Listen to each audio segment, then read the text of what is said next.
não sou vítima da doença. Eu acho que os remédios, eles trazem a esperança, mas eu acho que é muito mais uma questão realmente da gente mudar esse modo de pensar a demência, esse modo de pensar a doença de Alzheimer. Eu sou vencedor. Vamos começar esta reportagem propondo um teste que ajuda a detectar a doença de Alzheimer, que hoje atinge 2,5 milhões de pessoas no Brasil e que até 2050 deve crescer 5 vezes mais. É um teste simples, mas que pode ajudar muita gente, inclusive você e seus parentes. Tá pronto? Então presta atenção. Em que semestre nós estamos? Em que bairro você vive? Diga estas 3 palavras: tijolo, tapete, caneco. Diga a palavra mundo de trás para frente. Se você conseguiu responder tudo ou tropeçou em uma ou outra questão, não há com que se preocupar. Mas se você ou alguém ao seu lado teve muita dificuldade, fique esperto. Este e outros testes podem levar ao caminho para o diagnóstico de demência. A demência, na verdade, é uma perda das funções cognitivas cerebrais. De uma forma prática de se entender, então é quando o cérebro ele começa a perder a capacidade de memória, de raciocínio, de atenção, e a pessoa vai perdendo autonomia. E aquelas atividades que para uma pessoa no dia a dia eram fáceis, ela começa a ficar difícil. A definição é direta e objetiva, mas o caminho até a descoberta pode ser longo. Isso é importante porque muitas vezes a pessoa não percebe que está iniciando um quadro demencial. Então é interessante que as famílias devem ficar atentas se a pessoa começa a ficar muito esquecida, repetitiva, ela não começa a lidar, não dá mais conta daquelas atividades financeiras, esquece, desatenta ou até alterações de comportamento são indícios que a família ou a pessoa deve ficar preocupada e procurar sim ajuda médica. Dentro do conjunto de sinais e sintomas conhecido como demência, a doença de Alzheimer é a mais comum, corresponde a 70% dos casos, atinge principalmente a memória. As mulheres têm um risco maior de ter a doença de Alzheimer, por exemplo. Mas existem outros tipos. A demência vascular, causada por alterações na circulação do cérebro, como um AVC. A demência com corpus de Levy atinge outra parte do cérebro e pode provocar alucinações e sintomas parecidos com os de Parkinson. Já a frontotemporal afeta principalmente o comportamento, a personalidade e a linguagem. É o caso do ator Bruce Willis, que deixou a vida artística devido a um distúrbio neurológico chamado afasia. A doença afeta a fala e os movimentos e está associada à demência frontotemporal. Ela pode ter uma condição genética, sim, mas não é a grande maioria dos casos. Nenhuma tem cura, mas com medicação e uma vida saudável é possível garantir uma sobrevida para os pacientes. O médico aposentado Fausto Pinheiro, 81 anos, sempre se preocupou com a demência. Caçula de uma família de 6 filhos, ao longo da vida ele viu 4 irmãos ficarem prisioneiros da doença de Alzheimer. O mais velho morreu com 41 anos e não chegou ao diagnóstico. Mas os outros todos, Alzheimer. Com a minha idade, 81 anos, vou fazer 82, já não tinham mais domínio de nada. O oftalmologista trabalhou no Rio de Janeiro até 2016, quando um pequeno detalhe trouxe um alerta. Como médico, eu sempre fui muito cauteloso com as minhas atitudes. E eu dizia o seguinte: o dia que eu fizesse uma receita que não tivesse apropriada para o caso, esse dia eu parava de trabalhar. Então, E esse dia chegou? chegou. Precisava de uma conjuntivite e eu passei um remédio que piorou a situação do olho do paciente. Foi uma coisa tão banal, que me desequilibrou. Fausto reduziu a carga de trabalho e, em 2019, começou a fazer testes médicos. Um ano depois, foi diagnosticado com Alzheimer. É uma carga hereditária, então não tem que pensar. O que você tem que fazer é reagir. O componente genético, como o da família do Fausto, já é conhecido pelos cientistas como um dos que podem provocar o desenvolvimento da demência, mas eles também sabem que a idade é o maior fator de risco isolado. A prevalência da doença pode dobrar a cada 5 anos após os 70. É o que os médicos chamam de fatores não modificáveis. Mas há outros motivos, considerados variáveis, que também podem facilitar o surgimento da doença. Primeiro, mais frequente na nossa população, baixa escolaridade.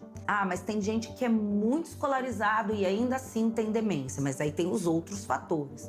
Perda auditiva, perda visual, traumatismo craniano, hipertensão, diabetes, colesterol, obesidade, sedentarismo, consumo de álcool, consumo de tabaco, depressão, isolamento social e poluição. No mundo todo, esses fatores são responsáveis por 45% dos casos de demência. No Brasil, esse número chega a quase 60%.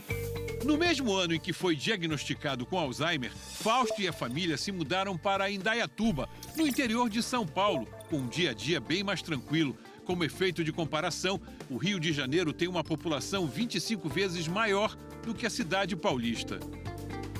Bom, eu acordo, vou para a rua, vou andar. Vou para a academia, eu ando muito, gosto muito de ler, vejo notícias de televisão, essas coisas todinhas. Faz palavras cruzadas. E muito. E muito. A mudança de ares também aumentou a qualidade de vida. Tem nem comparação. Vou te contar. Eu estou aqui há 3 anos, só fui 2 vezes no Rio de Janeiro. E fui e fiquei 3 dias. Não tenho mais nada, sabe? Minha vida é aqui. Ele nunca bebeu, nunca fumou. Então, ele sempre teve um estilo de vida muito favorável. Sempre gostou muito de estudar. Ele vem regularmente às consultas, ele cuida da saúde dele como um todo. Em abril deste ano, Fausto foi convidado para falar sobre como enfrenta a doença num Congresso Brasileiro de Geriatria e Gerontologia em Belo Horizonte. Sou médico oncologista. Um auditório imenso, lotado, e você lá na frente, mão gelada até não querer. Com medo de dizer besteira. Mas foi legal. Dei a minha mensagem, mostrei a eles que Alzheimer é uma doença que não tem cura, mas tem condição de você conviver com ele. Como parte do tratamento, o oftalmologista faz estimulações cognitivas com uma terapeuta ocupacional para melhorar o desempenho das atividades diárias com o máximo de independência e autonomia. Tem um pastel de carne aqui na frente. Perfeito.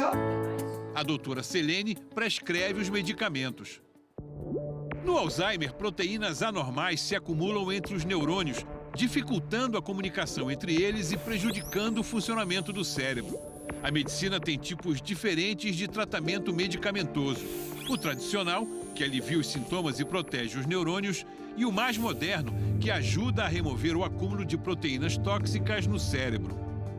Que antes a gente utilizava remédio que era para mascarar, hoje não. Hoje a gente consegue mudar a fisiopatologia, diminuir a produção dessas proteínas no cérebro, que são proteínas erradas e que geram a morte celular. Além das novas drogas, estudos internacionais conduzidos por uma universidade americana no país de Gales mostraram resultados surpreendentes em pessoas vacinadas contra a herpes zoster, uma forma de catapora que afeta principalmente os idosos. Segundo os números da pesquisa, quem está vacinado tem entre 16% e 24% menos risco de desenvolver demência, incluindo o Alzheimer. E estudos adicionais sugerem que, além de prevenir, a vacina pode desacelerar a progressão da demência em pessoas já diagnosticadas. Está chegando um momento que a gente vai falar para a pessoa que, olha, o senhor tem uma doença de Alzheimer e isso não vai representar um peso tão grande assim, porque a gente vai ter o que fazer a respeito. Um dos maiores estudos feitos sobre demência na América Latina foi publicado este mês na famosa revista de ciência The Lancet. Durante 2 anos, pesquisadores acompanharam 1.065 pessoas de 11 países, com idades entre 60 e 77 anos, já com alguns leves problemas de memória. foram divididos em 2 grupos. Um recebeu apenas orientações sobre mudanças no estilo de vida.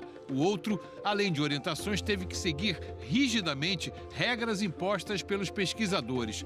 Exercícios regulares, dieta rigorosamente saudável, controle da pressão arterial e da glicemia, além de participar de exercícios cognitivos e de atividades em grupo. O neurologista brasileiro Ricardo Nitrini, que participou do estudo, afirma que, de maneira geral, o resultado foi satisfatório. Melhoraram na memória, melhoraram na velocidade de processamento de informações. Isso é muito importante, porque todos podem fazer isso. Então, nós queremos mudar isso, daquele idoso que sentado no sofá para um idoso ativo, participante socialmente, participando, tendo uma dieta cuidadosa, enfim, para um indivíduo que se cuida. E se cuidando, ele tem maior risco de demência. Ainda segundo ele, os avanços no tratamento da doença de Alzheimer têm sido significativos e entusiasmadores, especialmente na prevenção. Eu não espero, sendo bem franco, um resultado assim, nós vamos acabar com a doença, entendeu? Eu tenho essa expectativa que talvez até 2030, 2050 já tenhamos tratamentos. A luta contra a demência está apenas começando. Um dia, a ciência transformará em memória preservada o que hoje é perda. Aí então, pessoas como o Fausto serão lembradas como pioneiras, pela coragem e pela esperança. Olha, eu sou vencedor.